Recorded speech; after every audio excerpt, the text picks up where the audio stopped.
నమస్తే, welcome to 6 TV. నేను సువర్ణ. ఛత్తీస్గఢ్ నారాయణపూర్ జిల్లా అబుజ్బాడ్ లో ఎన్కౌంటర్ జరిగింది. పోలీసులు నక్సలైట్ల మధ్య భారీ ఎదురుకాల్పులు చోటు చేసుకున్నాయి. బలగాల కాల్పులో 28 మంది మావోయిస్టులు చనిపోయినట్లు సమాచారం అందుతోంది. ఈ ఘటనలో అసిస్టెంట్ కానిస్టేబుల్ మరణించగా ఓ జవాన్ కు గాయాలయ్యాయి.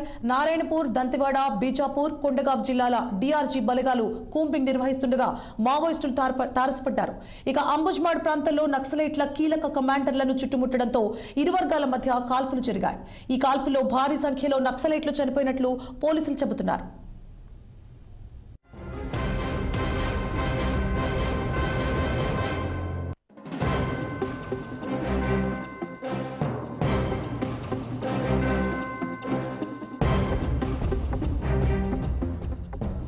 ఇక వరుస ఎన్కౌంటర్లతో మావోయిస్టు పార్టీకి పూర్తిగా కోలుకోలేని ఎదురుదెబ్బ తగులుతూ వస్తోంది.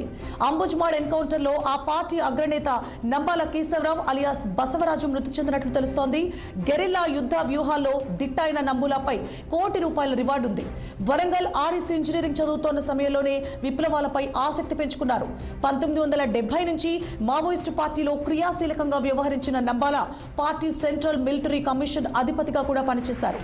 ఇక ఎన్కౌంటర్ పై డిప్యూటీ సీఎం విజయ్ శర్మ స్పందిస్తూ పోలీసుల కాల్పుల్లో 28 మంది మరణించినట్లు తెలిపారు.